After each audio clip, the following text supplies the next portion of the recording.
Yo, what is up guys? It's the Goblin and welcome back to another Fortnite Battle Royale tips and tricks video. And this video I think is going to be one that really does help you guys out on the tips and tricks aspect of Season 8. So basically, I wrote down in my notes five pro tips, as you can say, or in-depth stuff that I want to talk about and think that if you focus on this stuff, it can make the world of difference in Season 8 because this game has changed and it honestly is always constantly changing. That's the thing with Fortnite. It's one map, but I mean, this map in Season 8 does not look at all like what we had in Season 1 or 2. The game is constantly changing and evolving. The weapons are changing. We got new stuff like a treasure map. I mean, there's just so much new stuff. And watch how I outplay this first guy. I realize I don't have a shotgun. I don't have, like, anything. So I sort of try to bait him down, and it ends up working out. So drop a like on this video. I'd very, very much appreciate it if you guys could. It only takes half a second. Smack that like button. I would much appreciate that. Also, subscribe to the channel if you guys are new. And also, if you guys are subscribed, click that bell, the little notification bell right next to the subscribe button so you guys are notified when I upload a new video. Okay.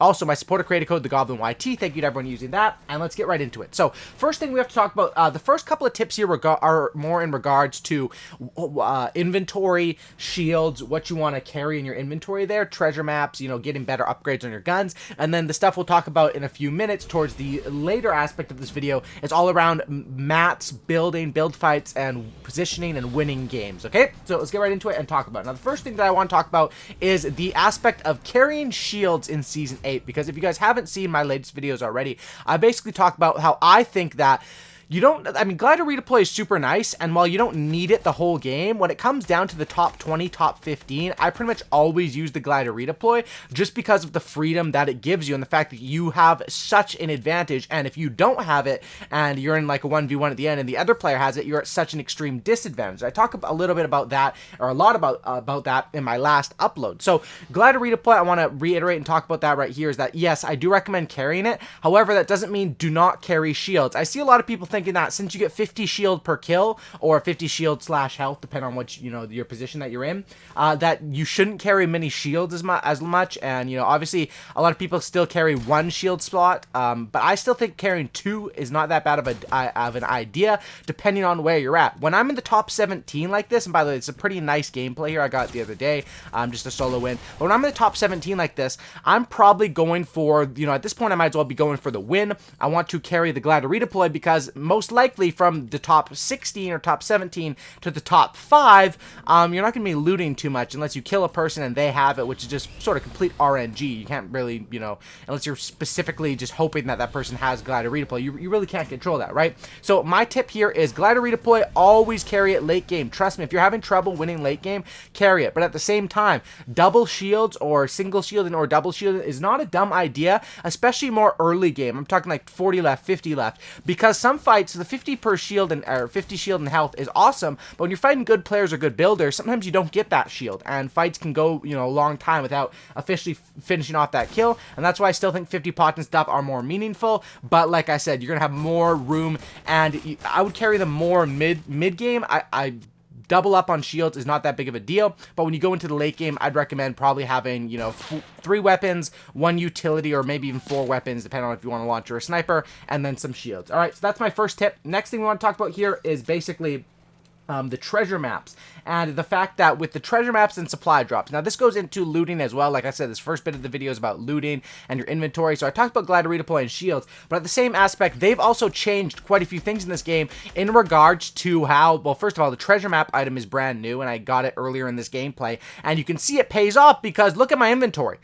All gold, everything, feeling like Trinidad James right now, except for that glider redeploy. And you can see I'm just absolutely smacking. And the facts are that in this game, they actually made it so it's harder to get good ARs in one of the latest patch updates for Season 8. So you're going to be getting a lot more gray or green ARs. I definitely have noticed it, like mid-game, sometimes even going into end-game, I'm still stuck with that gray or green AR. But these treasure maps are so valuable, especially in a solo game. Like, I really think they are. If you can find a treasure map, and that's another thing that it's more about pacing out. Like I said, glider redeploy is awesome late game. Shields are awesome for the mid game. The treasure map is awesome for mid or early or mid game. And what you can do with it is basically it's an item, and when you get it, you pull it out, and it shows you right on your screen. It points you in a direction to where the buried treasure is. You pickaxe the ground, and you get that treasure chest. But that chest usually contains a chug jug, a bunch of gold items, which are key. And I'm telling you guys, having a gold AR versus a common AR or a gold shotguns especially, like if I'm in a shotgun fight, the other person has a green pump and I have this gold pump, it's just such an extreme advantage because the damage, the range, the accuracy, just everything about it is so much better. And while, you know, I wouldn't say that weapons really get you. It's not like, oh, I got a free win because I had, you know, a good AR. Treasure maps are valuable, and it is worth taking that, you know, opportunity cost, taking the time out of your game, that 1 or 2 minutes to go and search that out when it gives you a bunch of gold guns that you can just absolutely destroy with. So that's my second tip we would go for as far as talking about loot and what you want to carry. Now we're getting more into building, farming, and mats and material changes and more pro tips and stuff that I think that if you focus on, this is what the good players are focusing on in Season 8, and this is how you get a lot more wins. Next thing I wrote down is that you want to be using and farming wood on the move, and you want to be maxing your other two, which would be brick and steel, during the mid game. Now there's two ways to max up your materials. Obviously with wood it's really easy. What I mean by this in farming and using it on the go is the fact that you can, you know, your limit is 500 now to match 1500 total, 500 times 3, but at the same aspect of that, you farm up quicker, and farming up 100 mats takes like less than a minute. It's really quick, especially when you find good, you know, there's good areas. You know, certain trees are easier to farm up. For example, Fatal Fields, I like to land there a lot. There's a rock guard in there, so as I'm leaving Fatal Fields, I'll usually stop there for 30-45 seconds and get almost max brick or max brick, because why not? There's no point not to do that, and that's why I recommend either, what you want to do is when you're like top 20 going into that late game, top 15, top 10, you want to have your brick and your metal maxed out, and then you just want to be using your wood, and sort of as you're using the wood, you can be replacing it, because obviously it's the easiest to farm, it's the fastest to farm, it's, you know, finding trees all over the map isn't as hard, especially in most ending areas. You know, maybe if you're up by Polar Peak or something, it can be a bit more difficult, but that's what I would say as far as that goes. Max out your two materials. You want to have 500 of each, and there's two ways to get it. Either farming up, you know, RV Park is great to get metal, rock gardens are great to get brick. There's tons of areas around the map. You know, if you play the game quite a bit, you know certain areas and what's good for farming up. Or you can just be killing people and picking up their mats as well, because 500 is not that, you know, you can max it out by getting like 3, 4, 5 kills usually, but once again, that is RNG and depending on what your enemy players do have. So I would recommend, if you're going into the late game, you should have max mats. And as you see right here, 4 people left. I do have the max mats. Very, very, very nice. Using and farming up mats is important. And my next tip here is in regards to preserving mats. And this is when you get to that situation where you're like 10 people left. A lot of people will base up and just sort of sit in 1x1s nowadays, and honestly, that's the right move, because that's sort of how the game has forced you to play. If you want to play aggressive, let's say there's 7 people left, okay, let's give a hypothetical, and I want to play aggressive, I want to go for that kill, and I invest all, like 500 mats, let's say it takes 750 mats for me to get a kill, which is not insane if you're talking about going up against a good player.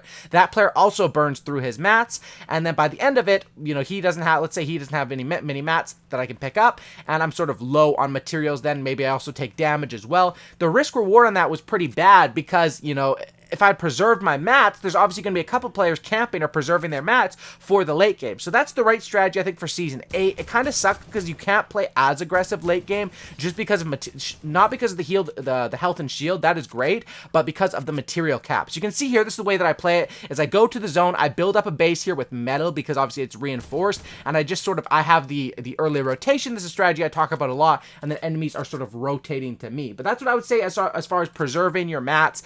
It sounds dumb, but hey, when you're already in the top 10, you've already invested quite a bit into the game, it is the right move to make. And you'll see a lot of times nowadays where like it's top 5 and people are on the move farming still, and that's really different. That's just because of the change that happened to this game. And my last tip that what I want people to focus on, and I think could really improve, is that I think that this season and Season 8, it really puts a magnifying glass on decision making. That's what I wrote down in my notes, because like I said, with only 1,500 mats to deal with, you're going to get punished if you make the wrong moves, different things like that. I think that understanding risk-reward is more important than ever, and it's really amplified with Season 8. I think this game is at a really good spot where, you know, you can play and you can do the right moves, and I think that there's not too much BS in this game as of right now, so I do think it's in a good spot. But as far as when it comes down to putting a magnifying glass on decision-making, and what I think people should focus on in Season 8, is that you really get burned now for anything. Like I just talked about in that hypothetical earlier, where even in a situation where you go for a kill and you get the kill, you can still be getting burned because of the map cap